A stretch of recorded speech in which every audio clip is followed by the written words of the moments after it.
నమస్తే, నేను విజయారెడ్డి. భారత్ పాకిస్తాన్ యుద్ధం గురించి మాట్లాడుకుంటుంది. ఇదంతా దేని గురించి జరిగింది? ఒక్కసారి మనం వెనక్కి వెళ్ళి చూస్తే కాశ్మీర్ ఒక టూరిస్ట్ ప్లేస్, దానికోసం పోయిన టూరిస్టుల పైన దాడి జరిగిన విషయాన్ని ఎవరు జీర్ణించుకోలేకపోతున్నారు. అయితే కాశ్మీర్ కోసం భారత్ పాకిస్తాన్ ఎందుకు పోరాడుతున్నాయి? అసలు కాశ్మీర్ విషయంలో అణ్వస్త్ర దేశాలైన భారత్ పాకిస్తాన్లు 2 సార్లు యుద్ధాలు చేశాయి, నిరంతరంగా గొడవ పడుతున్నాయి. అసలు ఈ ప్రాంతం ఎందుకు వివాదమైంది? ఈ వివాదం ఎలా మొదలైంది? అసలు చరిత్ర ఏందని ఒక్కసారి చూద్దాం. ఎన్నాళ్ళ నుంచి అసలు ఈ ఘర్షణ? కాశ్మీర్ జాతుల పరంగా వైవిధ్యభరితమైన హిమాలయ ప్రాంతం. అక్కడ ఉన్న సరస్సులు, పచ్చిక మైదానాలు, మంచుతో నిండిన పర్వతాలతో ప్రకృతి అందాలకు ప్రసిద్ధి కాశ్మీర్. 1947 ఆగస్టులో బ్రిటిష్ వారి నుంచి భారత్ పాకిస్తాన్ స్వాతంత్రం పొందడానికి ముందు కూడా ఈ ప్రాంతంపై ఆధిపత్యం కోసం తీవ్ర పోటీ ఉంది. భారత్ స్వాతంత్రం చట్టం అందించిన విభజన ప్రణాళిక కింద ముస్లింలు అధికంగా ఉన్న కాశ్మీర్కు భారత్కు లేదా పాకిస్తాన్లో చేరేందుకు స్వేచ్ఛనిచ్చింది. అయితే నాటి జమ్మూ కాశ్మీర్ మహారాజ్ హరి సింగ్ తొలుత కాశ్మీర్ స్వతంత్రంగా ఉండాలని భావించారు.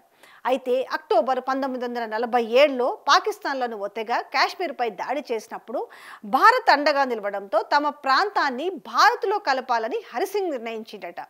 2 దేశాల మధ్య యుద్ధం చెలరేగడంతో భారతదేశం ఐక్యరాజ్య సమితి జోక్యం చేసుకోవాలని కోరింది. కాశ్మీర్ ఏ దేశంలో కలవాలనే విషయమై అక్కడ ప్రజాభిప్రాయ సేకరణ అంటే ప్లెబిసైడ్ నిర్వహించాలని ఐక్యరాజ్య సమితి సూచించింది. ప్లెబిసైడ్ జరపడానికి ముందు సైన్యాల ఉపసంహరణకు 2 దేశాలు అంగీకరించలేదు. 1949 జూలైలో ఐక్యరాజ్య సమితి సూచించినట్టుగా ఈ ప్రాంతం 2గా విడిపోవడం, సరిహద్దుల్లో కాల్పుల విరమణను పాటించేలా రూపొందిన ఒప్పందంపై 2 దేశాలు సంతకం పెట్టినాయి.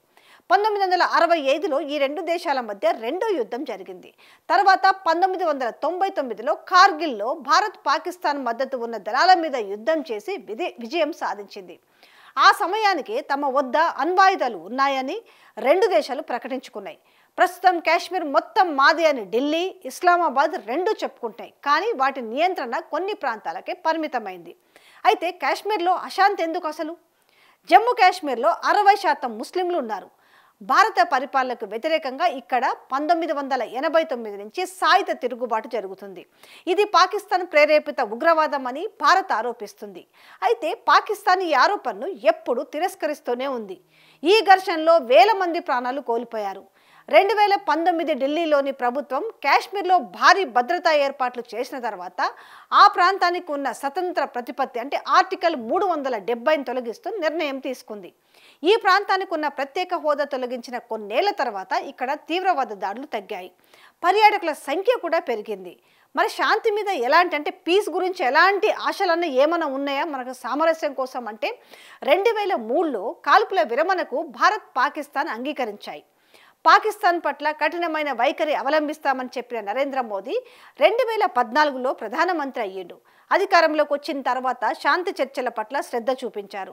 ఢిల్లీలో ప్రధానమంత్రిగా నరేంద్ర మోదీ ప్రమాణ స్వీకార కార్యక్రమానికి అప్పటి పాకిస్తాన్ ప్రధానమంత్రి నవాజ్ షరీఫ్ కూడా హాజరయ్యిండు.